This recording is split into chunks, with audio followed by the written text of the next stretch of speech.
Hola, soy el doctor Alfredo Núñez Castruita y vamos a dar inicio a la tercera parte de nuestra plática con el tema desarrollo del oído interno.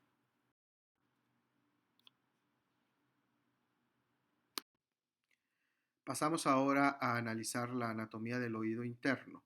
En este esquema vamos a trazar una línea la cual nos va a dividir al oído medio del oído interno. En el oído medio, ya lo mencionamos, vamos a encontrar el martillo, el yunque, el estribo. El estribo tiene una pequeña placa llamada platina, la cual se pega a través de la ventana oval a el oído interno. Es por lo tanto, esa unión es la interfase entre oído medio y oído interno. En el oído interno vamos a encontrar en el centro una estructura llamada vestíbulo y de este vestíbulo van a emerger tres conductos llamados conductos semicirculares y en el extremo distal del vestíbulo vamos a observar un conducto que se enrolla sobre sí mismo y que recibe el nombre de conducto coclear. Visto a mayor detalle, en este esquema observamos el oído interno, un aspecto muy importante, que el oído interno no es otra cosa más que un conjunto de cámaras intercomunicadas. En el interior de esas cámaras hay un líquido llamado endolinfa y aquí en el esquema estamos, todo lo que ven en color morado viene a ser ese sistema de conductos que en conjunto recibe el nombre de laberinto membranoso. Ah, por afuera del laberinto membranoso esto está rodeado de hueso y por lo tanto existe también un laberinto óseo. ¿Sí? El laberinto óseo no es otra cosa más que la estructura que aloja al laberinto membranoso. Bien, ya lo vimos en la diapositiva pasada, tenemos lo que son los conductos semicirculares, uno, 2, 3, y cada conducto semicircular en su extremo presenta un abultamiento llamado, ahí lo vemos con el símbolo de más, eh, llamadas ámpulas, y en el interior de cada ámpula hay una región especial de tejido neurosensorial encargada de detectar los movimientos angulares, los cambios en la posición angular de la cabeza.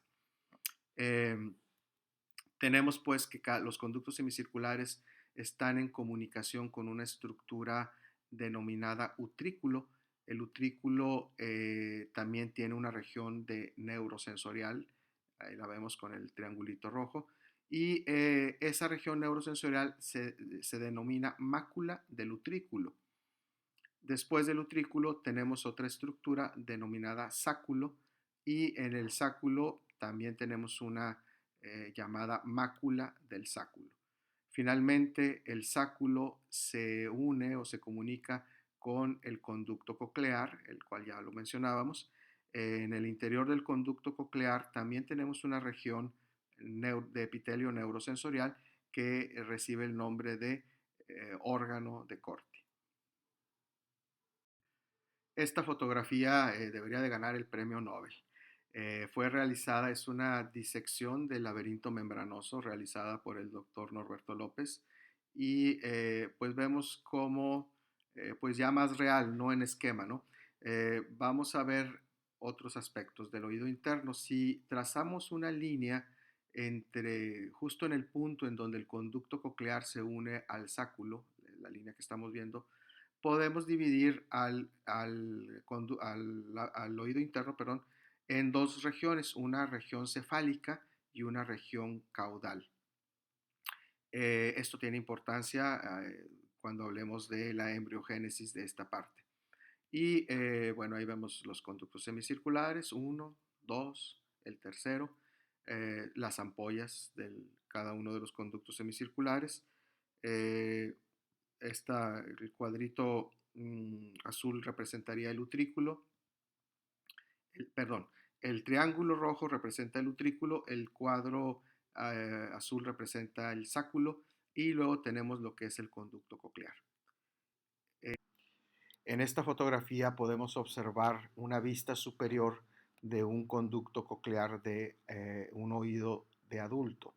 La técnica utilizada por los autores para obtener este tipo de piezas es la llamada plastinación. Y pues básicamente se las quise compartir para que observen ustedes con gran detalle cómo el conducto coclear se enrolla sobre sí mismo. El conducto coclear de un adulto mide en promedio 34 milímetros de longitud y da vueltas sobre sí mismo, desarrollando dos vueltas completas más dos tercios. Otra fotografía, pues es la misma pieza, solamente que vista desde un lado. A lo largo de esta plática me he referido al tejido neurosensorial, o también llamado neuroepitelio. Bien, pues vamos a hablar un poquito de él en detalle. Para empezar, el tejido neurosensorial no está uniformemente distribuido en todo el oído, sino que se presenta en sitios específicos. Eh, y el tejido neurosensorial está compuesto por una unidad funcional integrada por tres elementos. El primero de ellos es una célula llamada célula ciliada. El motivo de este nombre pues es evidente.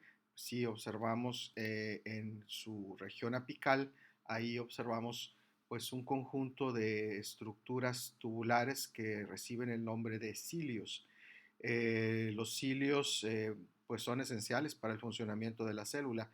Cuando el cilio es desplazado por algún estímulo físico, esto va a generar una serie de cambios a nivel de la membrana celular de la célula ciliada que se traducirán en la generación de un impulso nervioso que se transmite a una neurona. Entonces, la célula ciliada, su función primordial es actuar como un mecanotransductor, es decir, transformar la energía mecánica en impulso eléctrico. Eh, Otro elemento de esta unidad neurosensorial son las llamadas células de sostén. Las células de sostén, las estamos viendo ahí en verde, rodean por completo a cada célula ciliada. Las células de sostén son, desde un punto de vista del desarrollo prenatal, pues son hermanas de las células ciliadas. Son, no, para que una célula ciliada se forme, es necesaria la célula de sostén y viceversa, es decir, son tejidos completamente interdependientes y su desarrollo va a la par. Eh, una vez que se ha formado el tejido neurosensorial y pasamos ya a la vida postnatal, bueno, pues aún ahí las células de sostén siguen teniendo una función muy importante apoyando a la fisiología de la célula ciliada y también tienen una implicación muy importante en la sobrevivencia de la célula ciliada. De hecho, por citarles un ejemplo, cuando existe la exposición a un ruido muy intenso, a lo cual se le denomina un trauma acústico, cuando sucede esto, las que primero mueren son las células ciliadas, pero las células de sostén y después la célula ciliada. Al faltarle su compañera, la célula de sostén, pues la célula ciliada termina por morir también.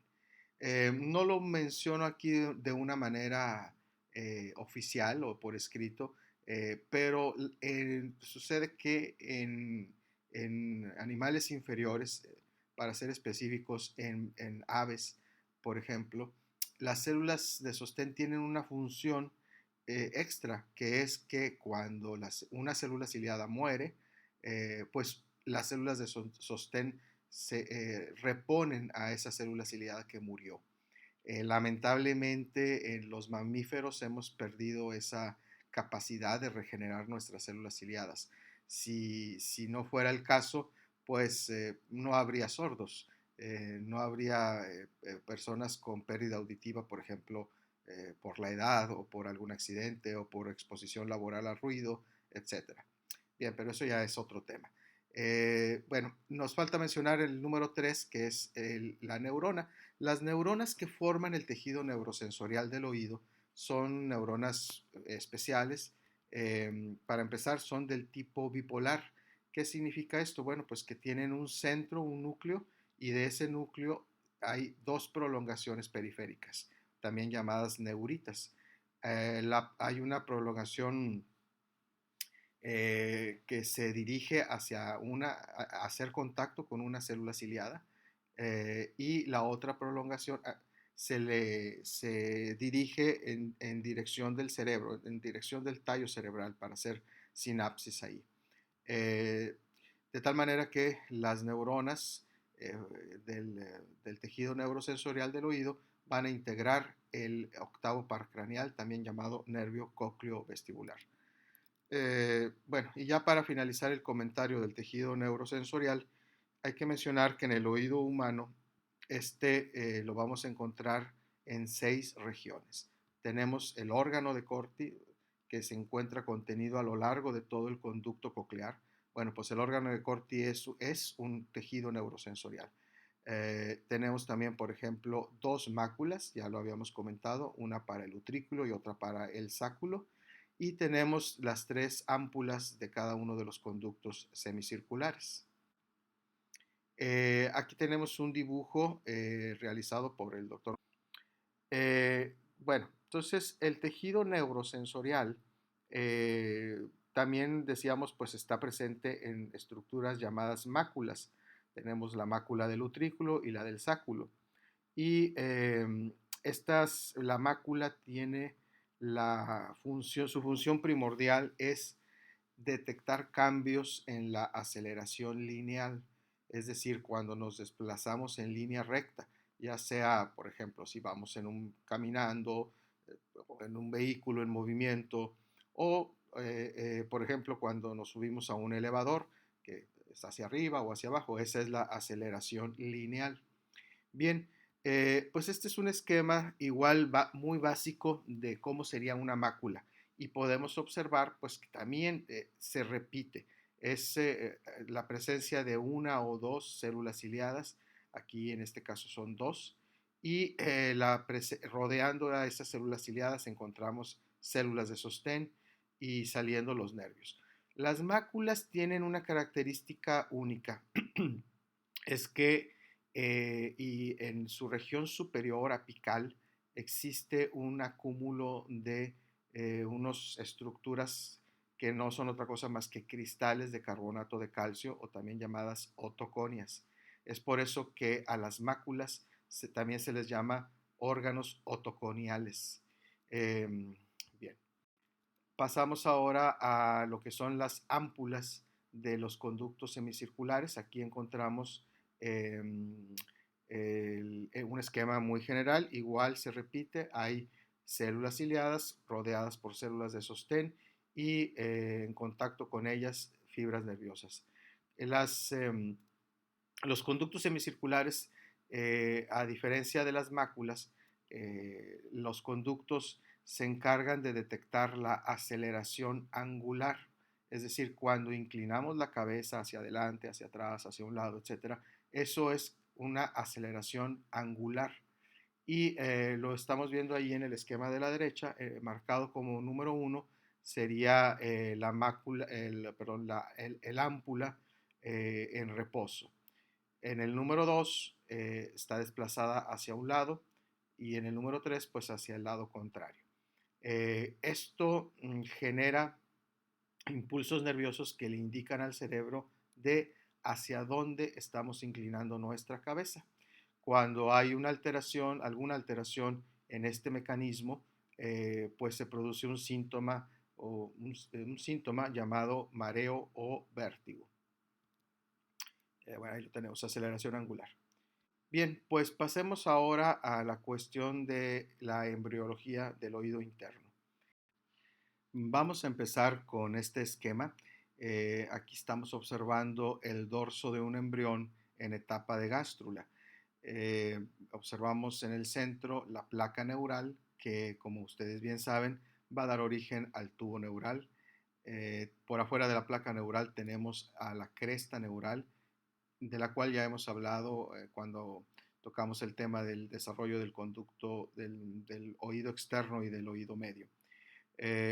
Tenemos el nodo de Hensen, la línea primitiva, y lo que quiero llamarles su atención es esa región de color anaranjado, que esa franja que se dispone a manera de una herradura rodeando la placa y la cresta neural. Esta ha sido llamada el primordio panplacodal. El primordio panplacodal se llama así porque de aquí se van a originar todas las placodas craneales, eh, como lo veremos más adelante. El primordio placodal en realidad no está implicando un cambio en la forma de ese ectodermo, sino más bien todos los cambios suceden a nivel genético. Estas células ectodérmicas están empezando a expresar un conjunto de genes que definirán el futuro de cada una de las placodas. Entonces, por afuera del primordio placodal, pues tenemos el resto del ectodermo de superficie. En este esquema podemos observar una vista lateral de un embrión de 4 semanas y es para ver la disposición de las diferentes placodas craneales. Les comentaba en la diapositiva anterior, a partir del primordio placodal, se van a ir empezando a separar ciertas regiones para definir estas placodas. La más cefálica, la más rostral de ellas es la placoda olfatoria. Tenemos también la placoda adenohipoficiaria, la placoda del cristalino para dar origen al ojo, la placoda trigeminal que nos va a dar origen al ganglio del trigémino. El trigémino es uno de los pares craneales, el quinto. Tenemos también finalmente la placoda óptica y por último la placoda epibraquial. En realidad no es una sola, son varias que luego se van a separar y son los primordios de algunos de los nervios craneales. Pero bien, lo que nos ocupa pues es la placoda óptica. A partir de la placoda óptica, esta región de ectodermo se va a generar todo el oído interno. ¿Qué es lo que define o qué es lo que hace que la placoda óptica sea precisamente óptica? Bueno, pues es un conjunto de genes que están ya bastante bien estudiados. A diferencia de lo que sucede con el oído externo y el oído medio, que la genética es muy poquito conocida o apenas se está empezando a conocer, pues en el caso del oído interno sucede lo contrario. Se han identificado alrededor de 200 o más, ya irán en 300, quién sabe cuántos genes que son indispensables, necesarios para la formación de los oídos internos. Entonces, pero los genes primordiales, los genes que dan origen a todo el programa genético, morfogenético, son estos que les estoy señalando en el recuadro. Tenemos a los genes PAX2 y 8, DLX5, GBX2, SOX3, GATA3, SIX1 y EYA1. Son algunos, son los más conocidos. A este conjunto de genes se le llama genes ópticos. ¿Por qué? Porque su combinación nos va a dar origen a los oídos internos. Las placodas ópticas son un par de engrosamientos que aparecen a cada lado de la cabeza del embrión y pues esta etapa está caracterizada por un engrosamiento del ectodermo. Este engrosamiento se ha observado que es debido a una serie de cambios a nivel histológico, a nivel incluso de la ultraestructura de este ectodermo. Recordemos, lo acabamos de mencionar, este ectodermo acaba de ser especificado por un conjunto de genes para cumplir un destino como placoda óptica. Entonces, el primer cambio que observamos es un incremento en la longitud celular. Normalmente el ectodermo o las células ectodérmicas poseen un epitelio bien organizado, Sin embargo, a nivel de las placodas ópticas aumentan su longitud. Eh, a- Otro fenómeno que sucede ya a nivel intracelular es que los núcleos de las placodas, de las células que forman la placoda óptica, migran desde el ápice hacia la base de la célula. Eh, Esto en preparación para un evento de mitosis. Eh, Sucede una situación que hay la restricción de la propagación lateral. ¿Qué quiere decir esto? Que las células que se encuentran contenidas en el interior de la placoda óptica empiezan a multiplicarse, pero no pueden expandirse lateralmente. ¿Por qué? Porque el tejido que está alrededor de la placoda restringe su crecimiento. ¿Cuál es la consecuencia de esto? Bueno, pues que de ser un epitelio columnar pasa a ser un epitelio pseudoestratificado. Es la pseudoestratificación del epitelio. Y por eso quise ponerles esta fotografía en donde es una fotografía de microscopía electrónica de barrido a nivel de la placoda óptica. Quiero llamar su atención ahí en la flecha y marcada con el número 1, sería fuera de la placoda, el epitelio fuera de la placoda. Vean ustedes la longitud si la comparamos con una célula en el interior de la placoda. Fácilmente mide el doble en longitud. Y pues ahí podemos ver pues de manera gráfica los cambios a los que nos referimos previamente. Después de que la placoda óptica ha tenido esos cambios a nivel histológico, empieza a suceder que hay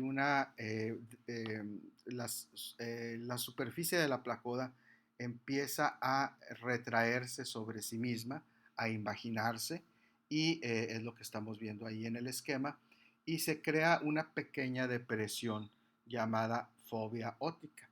Esta es una etapa transitoria que será seguida por otros eventos. En la etapa de fobia óptica priva un fenómeno o la combinación de dos fenómenos también a nivel celular. Tenemos, por ejemplo, que las células ensanchan o expanden su base, ahí lo vemos en la flecha, y en cambio el ápice sufre un fenómeno contrario, hay una constricción del ápice, una constricción apical. Estos cambios son debidos o más bien dicho, son mediados por el citoesqueleto de la célula y nos trae como consecuencia que la célula adquiera esta forma un tanto como poliédrica, ¿no? Con una base ancha y un ápice delgado. Aquí estamos viendo una también microscopía de barrido, es un embrión de pollo y pues se ve muy bien lo que son ambas fobias ópticas, en inglés otic pits.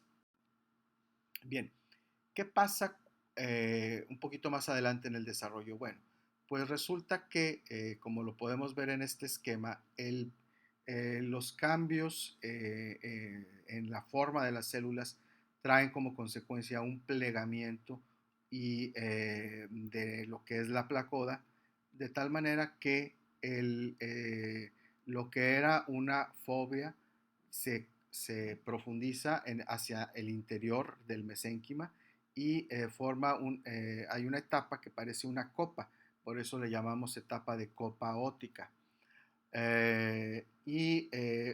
Un poquito más adelante en el desarrollo, la copa óptica, progresivamente el orificio de la copa va cerrándose progresivamente, como lo vemos en este conjunto de esquemas, hasta que finalmente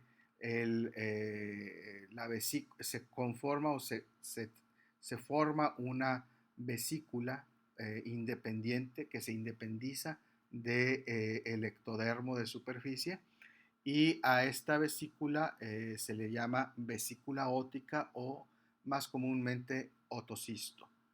Eh, Aquí en esta fotografía es una fotografía de un corte histológico, es un embrión humano a nivel pues de la cabecita para ver lo que son ambas otocistos, ahí vemos.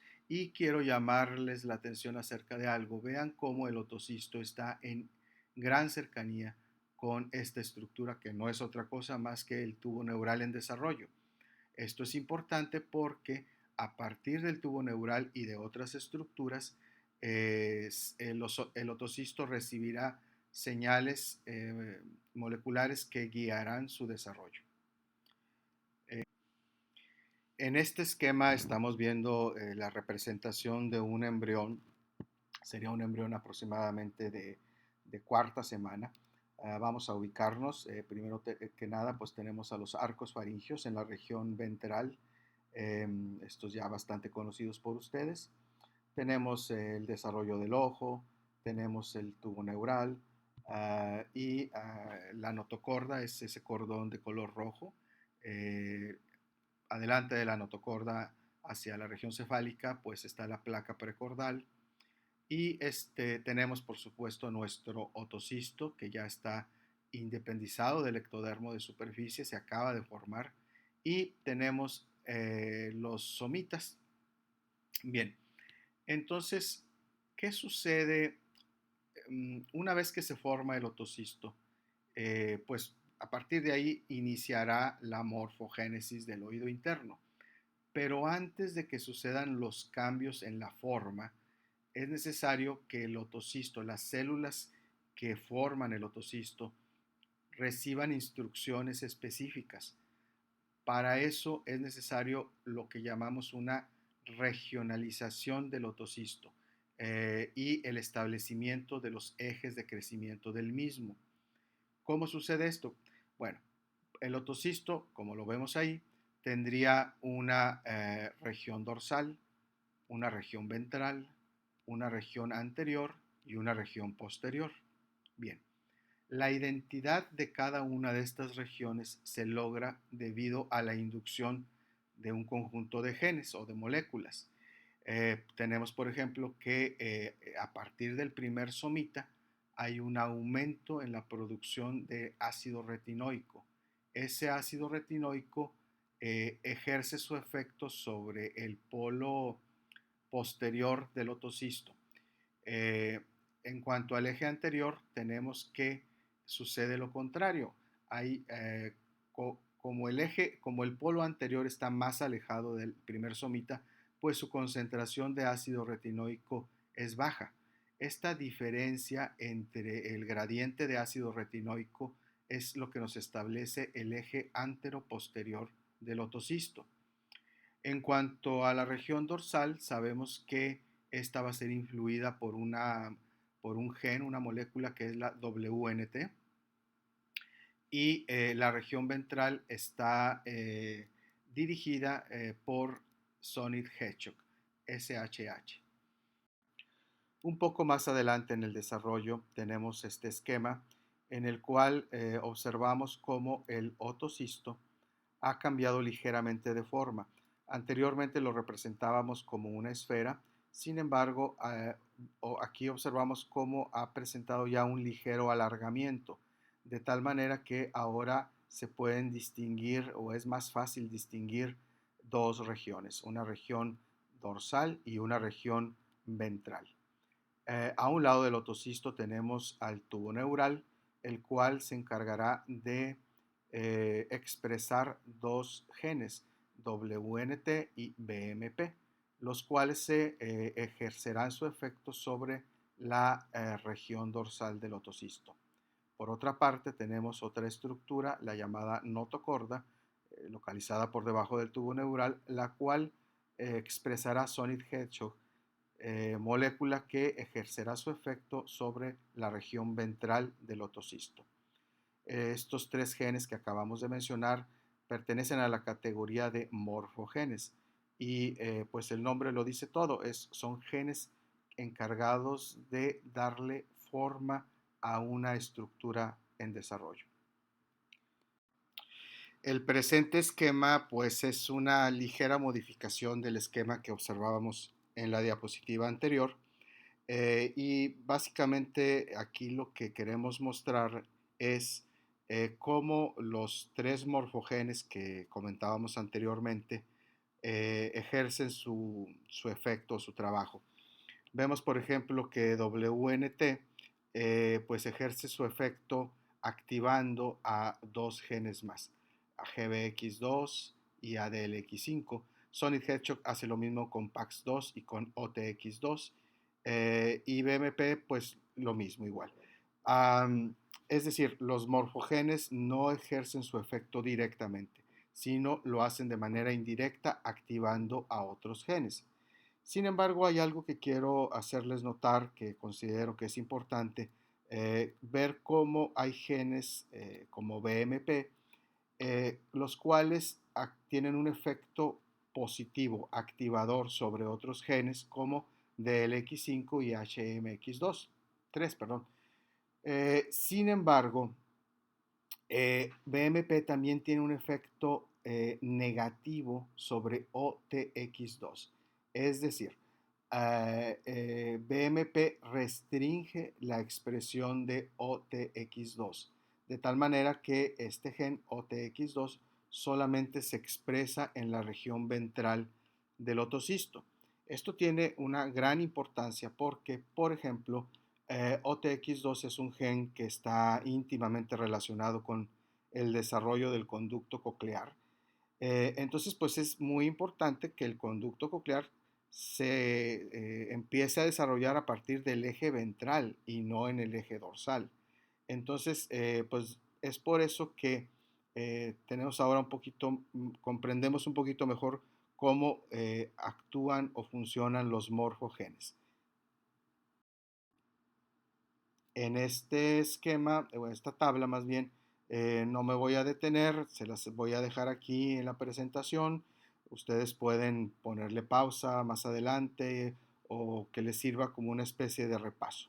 Es un resumen de los genes involucrados y el efecto que estos tienen sobre el desarrollo del otocisto. A partir del momento en el que en el otocisto ha sido definido su eje dorso-ventral, el otocisto empezará a presentar una serie de cambios en su forma, es decir, se iniciará la morfogénesis tanto del aparato vestibular como del conducto coclear. Aquí en el esquema estamos observando de hecho que el otocisto ha desarrollado ya dos cámaras, dos espacios y además un conducto. Tenemos que en la región dorsal esta se ha dilatado ligeramente y ha empezado a expresar un conjunto de genes, los cuales definirán el destino como la formación o la región que formará el aparato vestibular. Es por eso que a partir de este momento deja de ser llamado región dorsal y la empezaremos a llamar como región vestibular. La región vestibular es el primordio del utrículo. Tenemos pues algo similar sucede en la región ventral, en la cual se empezarán a expresar un conjunto de genes que definirán el destino como la parte que formará el conducto coclear. Y es por eso que la llamamos región coclear o auditiva. La región coclear representa el primordio del sáculo. Finalmente haremos mención a esta estructura que ya está presente aquí y que es el conducto endolinfático. Perdón. El conducto endolinfático no lo comenté cuando hablé acerca de anatomía. Un breve apunte acerca de él. El conducto endolinfático, su función es comunicar el interior del laberinto membranoso con el espacio subaracnoideo. Recordarán ustedes, el interior del laberinto membranoso está ocupado por un líquido especial llamado endolinfa. La endolinfa se produce en una región llamada estría vascular y tiene que ser drenada hacia el espacio subaracnoideo a través del conducto endolinfático.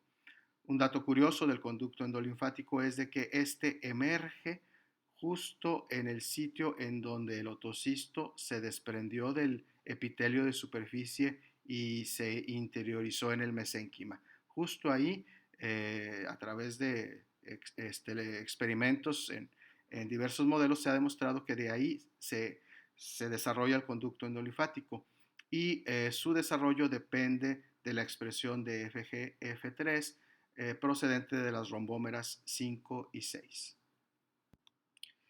El desarrollo del conducto coclear se inicia en el embrión de 4 semanas y media.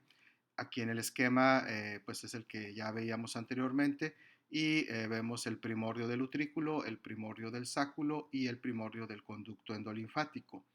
A partir del primordio del sáculo empezará a observar un ligero alargamiento que no es otra cosa más que el inicio de la formación del conducto coclear. Conforme va avanzando el desarrollo, pues estaremos observando cómo este primordio va creciendo, va extendiéndose. Aquí tenemos, por ejemplo, ya tiene una forma de L, de letra L.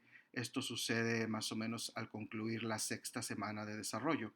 Y el conducto pues se va a ir alargando cada vez más.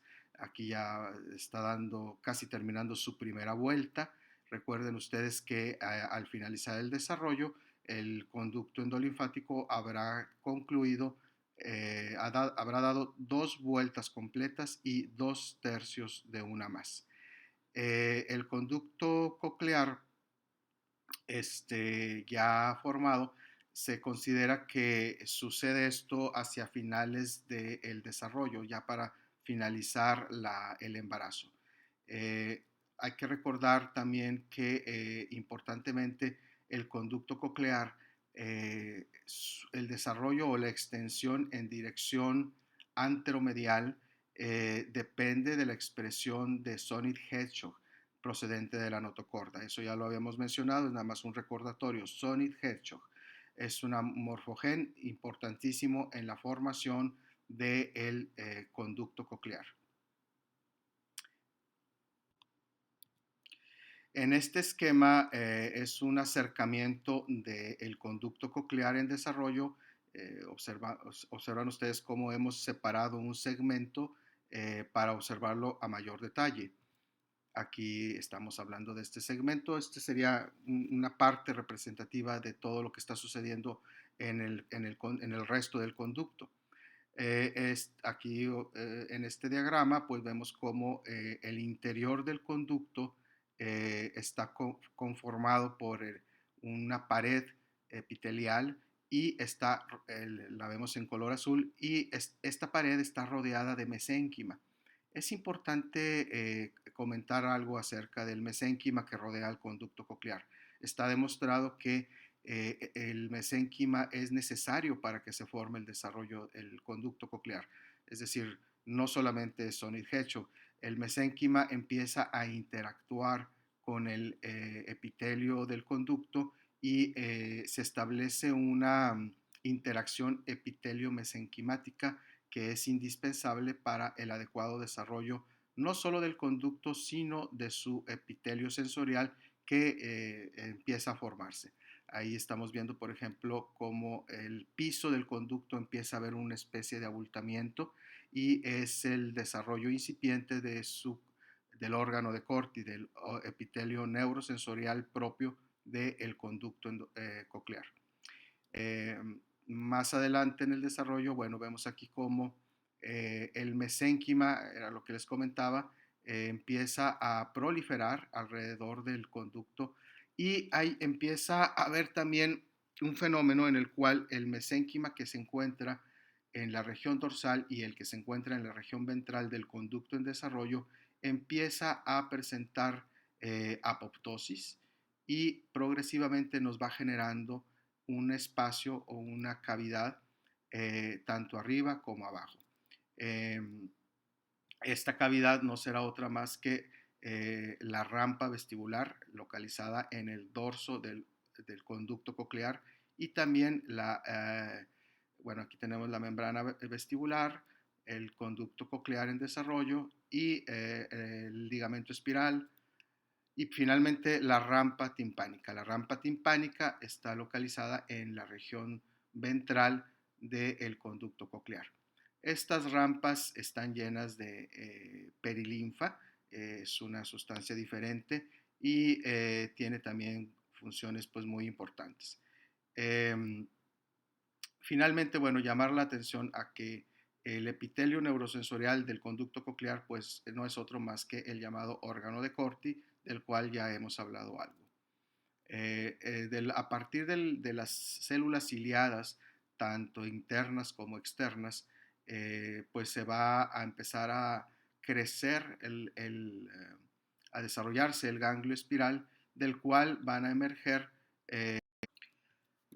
emerger un conjunto de fibras nerviosas que a lo largo de todas las regiones del conducto coclear, de todas las vueltas, confluyen y forman perdón, el nervio coclear. Vamos a revisar ahora la morfogénesis de los conductos semicirculares. Este proceso se inicia durante la sexta semana de desarrollo. Los conductos semicirculares, recordarán ustedes, pues forman parte del aparato vestibular. Por lo tanto, se van a desarrollar a partir de la región dorsal o vestibular del otocisto. El primer evento es la formación de una evaginación epitelial que surge a partir del utrículo. Aquí estamos observando esta evaginación epitelial, la cual va a recibir el nombre de placa vertical y placa lateral. ¿Por qué son dos placas? Bueno, la placa vertical nos va a dar origen al conducto semicircular superior y posterior, mientras que la lateral, pues obviamente nos va a dar origen al conducto semicircular lateral. Recordarán ustedes, este último conducto, el lateral, es independiente de los otros dos. Bien, y aquí tenemos que el proceso que empieza a darse lugar a nivel de las placas vertical y lateral es que empieza a haber un adelgazamiento del epitelio óptico. Un poco más adelante en el desarrollo observamos cómo las placas empiezan a presentar una depresión en su centro. Esta depresión nos va a dar lugar a la formación de la placa de fusión. La placa de fusión es toda esa zona en donde los epitelios que antes estaban separados pues empiezan a pegar, a unir. En este proceso se ha observado que depende de manera importante debido a la proliferación del mesénquima periótico, es decir, la intensa actividad de multiplicación celular que está rodeando a esta futura placa de fusión hace que empuja hacia el centro a las dos hojas para que éstas empiecen a fusionarse. Más adelante en el desarrollo vemos aquí ya sucedió la fusión del centro de la placa de fusión. Esta base va a ser seguida, esta etapa, por una etapa de resorción. ¿Qué significa esto? Bueno, pues que las células, el epitelio que se acaba de fusionar, empieza a desaparecer para crear un espacio. Ese proceso de desaparición de la placa de fusión está guiado, ahora se sabe, por al menos tres procesos. Uno de ellos se denomina intercalación celular, es decir, que las células pues literalmente se empiezan a intercalar unas con otras. Ese sería el primer paso. El siguiente paso es la aparición de muerte celular programada, es decir, apoptosis, y también se considera que los últimos células epiteliales que quedan, las que no se murieron por apoptosis, se transforman en mesénquima. Por eso la abreviatura que pongo ahí es TEM, transformación epitelio mesénquima. Finalmente, el paso final pues es que una vez ya formado el conducto con su forma de asa, hagan de cuenta que es el asa de una taza, en uno de sus extremos va a aparecer una dilatación. Esa dilatación pues no es otra cosa que el ámpula de cada uno de los conductos. Cada conducto tiene una ámpula y pues lo importante del ámpula es de que en el interior se va a desarrollar el epitelio neurosensorial o neuroepitelio.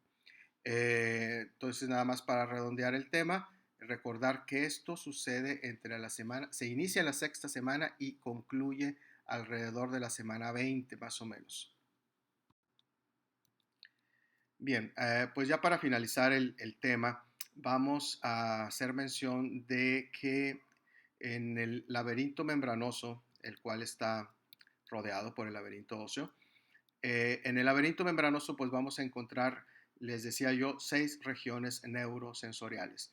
A lo largo de todo el conducto coclear vamos a encontrar lo que es nuestro órgano de Corti, y vamos en la región vestibular, pues el utrículo, el sáculo y las 3 ámpulas de los conductos semicirculares.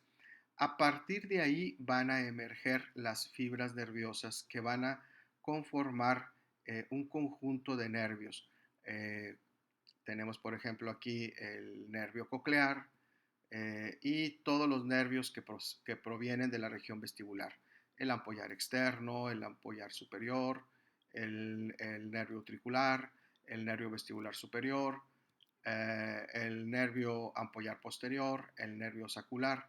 Todos estos van a formar, a final de cuentas, lo que es el nervio vestibular que estamos viendo ahí con esa pequeña dilatación que corresponde ahí está el nervio vestibular, a su ganglio. Y en contraparte, pues tenemos el nervio coclear que ya habíamos mencionado. Recuerden que estos dos nervios, el coclear y el vestibular, se van a unir en uno solo, el cual va a ser llamado nervio auditivo, nervio cócleo vestibular u octavo par craneal. Eso lo verán muy bien en sus clases de neuroanatomía. Bien, no quiero finalizar el tema sin antes mencionar que este esquema ya lo habían visto ustedes, es el neuroepitelio con su unidad básica formada por células ciliadas, célula de sostén y terminación nerviosa. Pues fíjense que en los últimos 20, tal vez ya incluso 30 años, ha habido una intensa investigación en relación a descubrir cuáles son los genes que controlan, que regulan, gobiernan el desarrollo del neuroepitelio del oído. Tiene una importancia enorme porque el día que lo lleguemos a saber, a conocer, a dominar, pues tendríamos potencialmente la posibilidad de regenerar oídos dañados. Hasta ahora, cuando alguien es sordo, ya sea porque así nació o porque tuvo algún problema durante la vida postnatal, pues la única opción es un aparato auditivo o tal vez, en el mejor de los casos, un implante coclear. Sin embargo, poder regenerar el neuroepitelio, pues es el santo grial. Es lo que ojalá que alguno de ustedes algún día llegue a convertirse en investigador y descubra y le toque vivir y desarrollar todo eso aquí en nuestra ciudad de Monterrey, o en cualquier parte. Bien, el comentario era para decirles, les decía yo que hay ya muchos genes conocidos. Les voy a dejar nada más 3 nombres. Para la célula ciliada, el gen maestro, el que del cual va a depender la formación de las células ciliadas, se llama ATO1, atonal 1 sería el nombre completo. Para las células de sostén es indispensable la vía de señales de Notch. Y para las terminaciones nerviosas es indispensable la neurogenina 1. No quiere decir que estos genes sean los únicos, para nada. Son apenas el inicio, son los que van a iniciar una cadena, una serie de acontecimientos que van a ir regulando la formación de cada una de las partes que les acabo de mencionar. Bien, pasamos ahora a mencionar algo acerca de malformaciones del oído interno. Yo sé que el tema es largo y es complejo y es complicado. No quisiera complicarlos más hablándoles malformaciones. Hay muchas malformaciones descritas. Sin embargo, hay una clasificación que es muy conveniente, la clasificación del doctor Jackler, porque es muy sencilla y además tiene mucha interacción o interrelación con la embriogénesis del oído interno. El doctor Jackler observó que dependiendo del momento en el cual el, el otocisto o el desarrollo del oído interno se interrumpió, pues va a ser el tipo de malformación que encontramos. Y la más básica de ellas es la llamada cavidad común. Es decir, Imagínense ustedes que pues un recién nacido resulta de que no escucha, no oye, ya se le hicieron pruebas y definitivamente no oye, y se le pide un estudio de imagen, un TAC de oídos, una resonancia, etcétera, y se observa que en vez de una cóclea bien formada con su espiral, etcétera, tenemos solamente una pequeña vesícula que recuerda a lo que sería el otocisto, es decir, la, la, el, la malformación fue tan al principio del desarrollo que no alcanzó a formar nada. Esto, por lo tanto, sería alrededor de la cuarta semana. Una cavidad común, pues es prácticamente nada más se formó el otocisto y ahí se quedó. Si la malformación sucediera más adelante, en la quinta semana, pues entonces veremos que ya hay, el otocisto sí alcanzó a desarrollar las protuberancias que corresponderían al utrículo primordial, al sáculo, tal vez un esbozo de los conductos semicirculares, pero no hubo cóclea. Si se fijan ustedes, no se desarrolló nada de cóclea o de conducto coclear.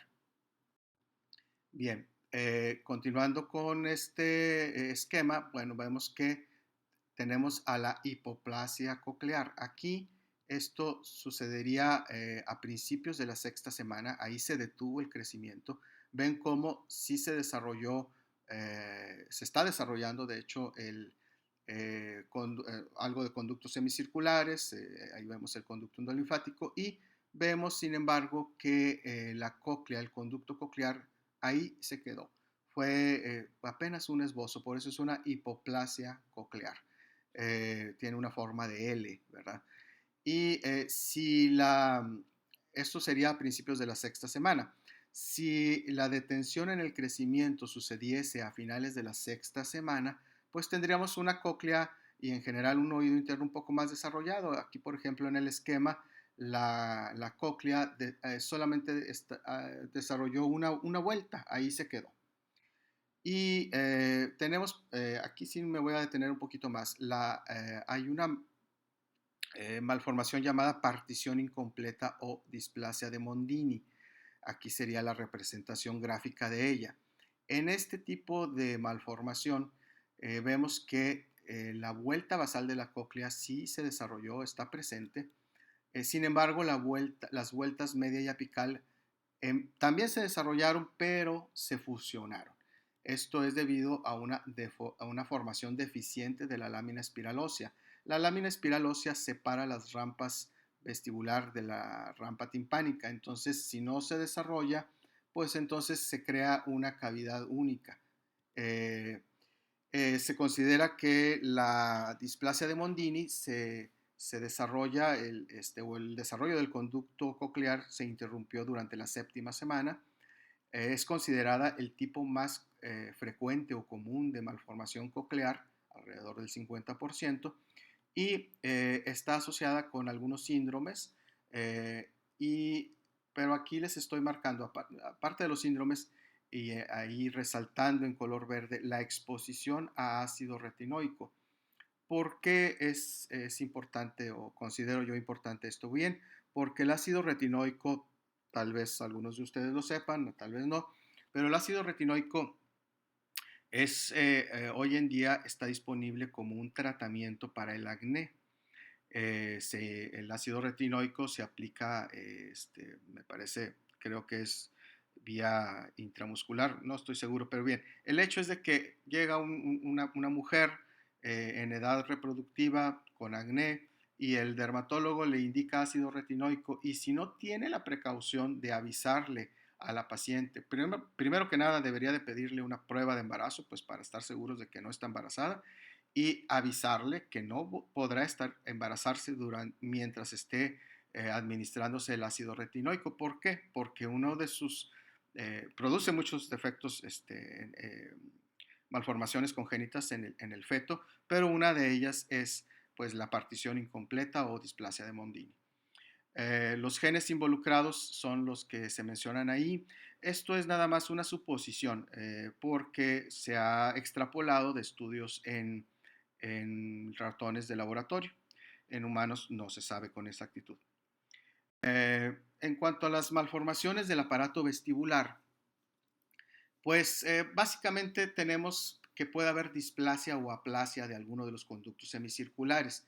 La displasia se referiría a un órgano que se desarrolló de manera deficiente, es más pequeño, menos desarrollado. Y la aplasia es un término que se refiere a la falta o ausencia de formación. Y tenemos que la displasia del conducto semicircular lateral es la anomalía más común del aparato vestibular. Y no es de extrañarse, recordarán ustedes que el conducto semicircular lateral es independiente y se desarrolla un poco después de los otros dos conductos. Entonces, pues es hasta cierto punto más vulnerable a que haya malformación de él. Otra malformación del aparato vestibular es el acueducto vestibular dilatado.